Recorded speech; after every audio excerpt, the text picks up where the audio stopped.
Hello everyone, मेरा नाम है डॉक्टर मोहम्मद काशिफ और आज की इस वीडियो में हम बात करने वाले हैं उन पेशेंट के बारे में, स्ट्रोक के उन पेशेंट के बारे में जो अक्सर क्लिनिक पर आने के बाद, जो अक्सर हमारे पास आने के बाद इस बात की शिकायत करते हैं कि सर मेरा जो हाथ है, मेरी जो फिंगर्स हैं वो खुल नहीं पा रही हैं।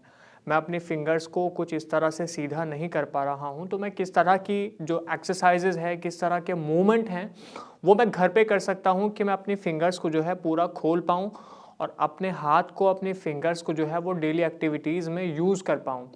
तो आज मैं उन्हीं एक्सरसाइज के बारे में आपको बताने वाला हूँ कि स्ट्रोक की वजह से या पैरालिसिस की वजह से अगर आपकी जो फिंगर्स हैं वो एक फ्लेक्शन पोजीशन यानी कुछ इस तरह से रहने लगती हैं, तो आप कौन सी किस तरह की एक्सरसाइज करें कि आप अपनी फिंगर्स को सीधा खोलने लगें और अच्छी तरह से एक्सरसाइज करके आपकी फिंगर्स जो है प्रॉपरली काम करने लगें।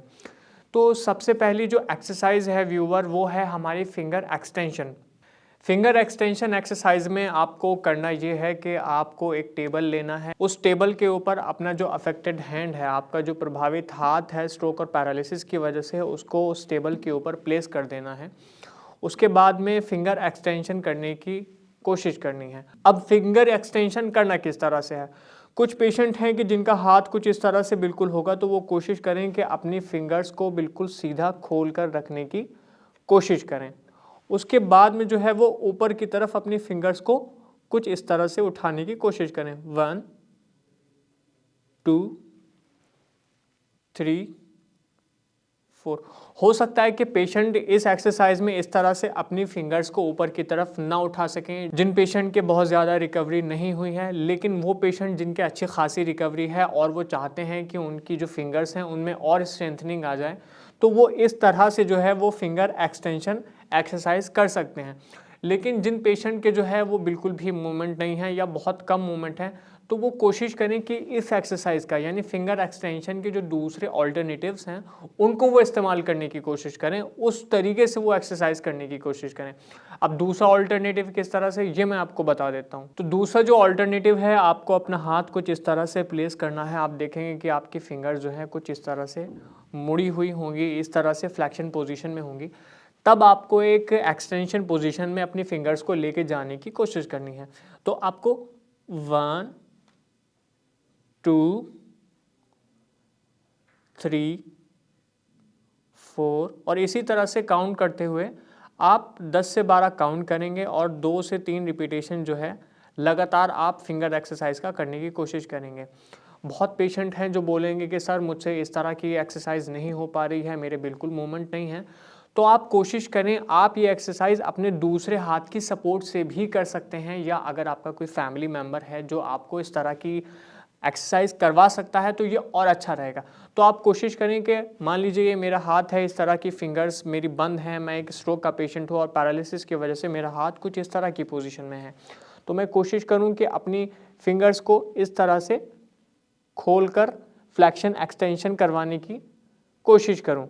ये मैं अपनी फिंगर्स को एक्सटेंशन पोजीशन में लेके गया और मेरी फिर से फ्लैक्शन पोजीशन में, ये मैं फिर से एक्सटेंशन पोजीशन में लेके गया। ये एक्सरसाइज जैसे मैंने अभी बोला कि आप 10 से 12 बार जो है रिपीटेशंस करें, उसके साथ में 2 से 3 सेट आप लगाने की कोशिश करें। दोबारा से मैं बता देता हूँ, 1 2 3। जब आप फिंगर की एक्सटेंशन करते हैं तो आपकी जो भी लंब्राइकल मसल्स हैं, बेसिकली जो आपकी मांसपेशियां हैं, जो आपके हैंड की, आपके फिंगर्स के मूवमेंट को जो है कंट्रोल करती हैं, उनकी जो है एक तरह से स्ट्रेचिंग होगी, उनकी एक तरह से स्ट्रेंथनिंग होगी और वो जो मूवमेंट है, जो फिंगर्स का एक्चुअली में मूवमेंट है, वो दोबारा से आपकी जो फिंगर्स हैं उस मूवमेंट को कर पाइएगा। तो finger extension exercise number 1 exercise थी जो आपको घर पर रहकर करनी है।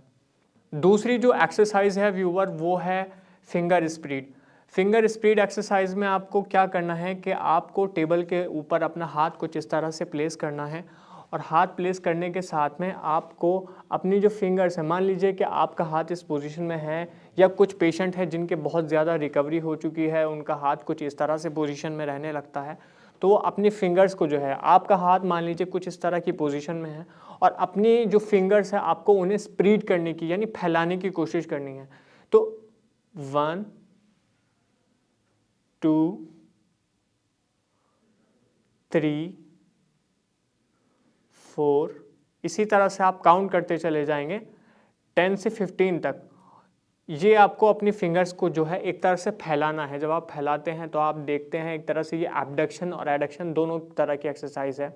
तो आप जब अपनी फिंगर्स को फैलाते हैं तो जो भी मांसपेशियां हैं या जो भी मूवमेंट है वो प्रॉपरली आप रेगुलरली करने लगते हैं। आप जो अपनी फिंगर्स के जो डेली एक्टिविटीज़ करते हैं, अगर आप ये एक्सरसाइज करते हैं, इस तरह के मूवमेंट करते हैं, तो आप अपने ब्रेन को दोबारा से रीएजुकेट कर सकते हैं कि एक्चुअली में जो है वो जो मूवमेंट भूल चुका है वो किस तरह से आप दोबारा से उसको रिलर्न कराएं कि हाँ, आपको अपनी फिंगर्स को जो है किस तरह से दोबारा से फैलाना है, किस तरह से स्प्रीड करना है। मान लीजिए कि आप ये एक्सरसाइज जो है इस तरह से नहीं कर सकते, तो आप कोशिश करें कि टेबल के ऊपर एक हैंकी, रुमाल वगैरह या कोई कपड़ा रख के आप इस एक्सरसाइज को करने की कोशिश कर सकते हैं। इस एक्सरसाइज में आप अपना हाथ कुछ इस तरह से रखें और उसके बाद में अपनी फिंगर्स को इस तरह से स्प्रीड यानी फैलाने की कोशिश करें।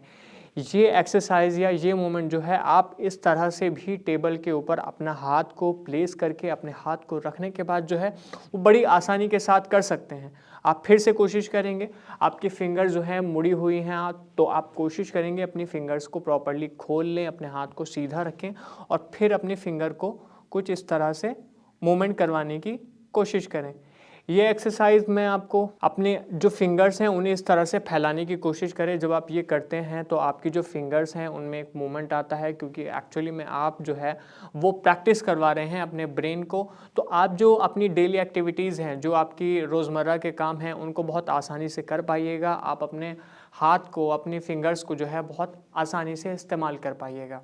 तीसरी जो एक्सरसाइज है व्यूअर, वो है हमारा थम्स हग्स। तो थम्स हग्स में आपको क्या करना है कि इसी तरह से आपको जो है अपना हाथ जो है वो किसी टेबल के ऊपर प्लेस कर लेना है और इस पोजीशन में बैठ के आपको अपने थंब से अपनी जो छोटी फिंगर है, आपकी जो लिटिल फिंगर है, उसके ऊपर कुछ इस तरह से मूवमेंट करने की कोशिश करनी है। 1 2 3 4 5। इसी तरह से आप 10 to 15 तक काउंट करने के बाद जो है इस एक्सरसाइज के जितने ज़्यादा सेट आप लगा सकते हैं उतना ज़्यादा सेट आप लगाने की कोशिश करें। लेकिन अगर 2 से 3 4 सेट आप लगा सकते हैं तो आप कोशिश करें कि इतने मिनिमम सेट आप लगा पाएँ।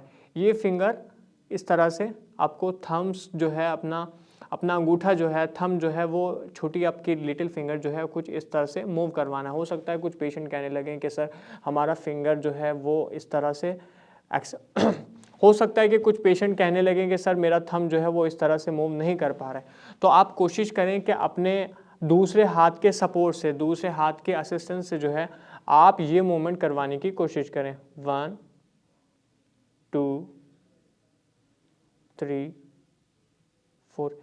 इस तरह से आप दूसरे हाथ के सपोर्ट से भी ये एक्सरसाइज करवा सकते हैं या अपने आप से कर सकते हैं। अगर आप ये एक्सरसाइज करते हैं, ये तीनों एक्सरसाइज रेगुलरली घर पर करते हैं, तो इस बात के बहुत ज़्यादा चांसेस हैं कि आपकी जो फिंगर्स हैं जिनमें मूवमेंट नहीं है या जो बहुत ज़्यादा फ्लैक्शन वाली पोजीशन में हैं, तो आपकी फिंगर्स जो हैं एक एक्सटेंशन पोजीशन में जाने लगेंगी, आपकी फिंगर्स जो है प्रॉपर्ली खुलने लगेंगी और आप जो है अपनी जो डेली एक्टिविटीज़ हैं उनको बहुत आसानी से कर पाइएगा। लेकिन तब जब आप ये एक्सरसाइज घर पर बहुत टाइम तक करेंगे, क्योंकि बेसिकली आपको यही है कि आपकी जो फिंगर्स की वीक मसल्स हैं या आपका जो ब्रेन है, आपको उनको री एजुकेट करना है, दोबारा से सिखाने की कोशिश करनी है। अगर आप ये कोशिश रोज़ करेंगे, बहुत ज़्यादा करेंगे, बहुत ज़्यादा कोशिश करेंगे, तो आप एक दिन इसका नतीजा ये देखेंगे कि आपकी जो फिंगर्स हैं बहुत हद तक बहुत अच्छे तरीके से काम करने लगेंगी और आपकी जो एक्टिविटीज़ हैं, जो डेली एक्टिविटीज़ हैं जिनमें आपके फिंगर्स का इन्वॉल्वमेंट होता है, लाइक किसी कप को पकड़ना, किसी मग को पकड़ना, किसी गिलास को पकड़ना, अपने मोबाइल को पकड़ना, पेन को पकड़ना, तो ये जो एक्टिविटीज़ हैं, जो ज़रूरी रोज़मर्रा के काम हैं, इनको आप बहुत आसानी से कर पाइएगा, लेकिन तब जब आप ये एक्सरसाइज घर पर करेंगे। अगर आपको हमारी ये वीडियो पसंद आई है तो हमें लाइक करें, शेयर करें, सब्सक्राइब करें। अगर आप हमारे किसी डॉक्टर से बात करना चाहते हैं तो नीचे दिए गए नंबर पर हमें कॉल भी कर सकते हैं। धन्यवाद।